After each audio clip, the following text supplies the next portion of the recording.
భారతదేశంలో జమ్మూ కాశ్మీర్ ప్రాంతంలో ఉన్న లడాక్ రీజన్ ఏదైతే ఉందో దాని మొదటి నుంచి కూడా ఒక ప్రత్యేకమైన ఈకో సిస్టమ్ అనమాట. అక్కడ క్లైమేట్ వల్నరబిలిటీ చాలా ఎక్కువ, చాలా వరకు హిల్లీ రీజన్. అంతేకాదు ఇన్ఫ్రాస్ట్రక్చర్ డెవలప్మెంట్ చాలా తక్కువ ఉంటుంది అక్కడ. అండ్ మెజారిటీ 90% పైగా జనాభా ట్రైబల్స్ అనమాట. అక్కడ మొత్తం ఇదంతా కూడా ఇప్పుడు LOC LAC line of control, line of actual control అంటే కొంతవరకు పిఓకే క్లోజ్ గా దగ్గరగా ఉంటాం.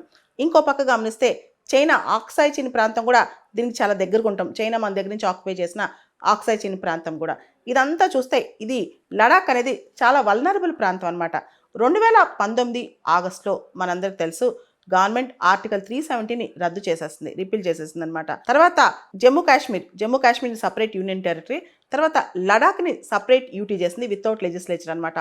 సో మొదటి నుంచి కూడా లడాక్లో చాలా డిమాండ్స్ ఉన్నాయి. ఇప్పుడు డిమాండ్స్ బాగా పెరిగిపోయాయి. అసలు డిమాండ్ ఏంటంటే లడాక్లో మెజారిటీ ట్రైబల్ పాపులేషన్ కాబట్టి అక్కడ ఇన్ఫ్రాస్ట్రక్చర్ డెవలప్మెంట్ ప్రాజెక్ట్స్ వచ్చినా, మాస్ టూరిజం, విపరీతమైన టూరిస్టులు వచ్చినా, ఏది వచ్చినా లడాక్ వల్నరబుల్గా ఉంటుంది. కాబట్టి అసలు లోకల్ ఇష్యూస్లో లెజిస్లేటివ్ పవర్స్, ఎగ్జిక్యూటివ్ పవర్స్, దానికి సంబంధించి లా మేకింగ్ పవర్స్ కానీ, దానికి సంబంధించి ఇంప్లిమెంటేషన్ పవర్స్ కానీ లోకల్ పీపుల్కే కావాలి. కాబట్టి మాకు 6th షెడ్యూల్ స్టేటస్ ఇవ్వాలని చెప్పి అక్కడ జనం గొడవ చేస్తున్నారనమాట.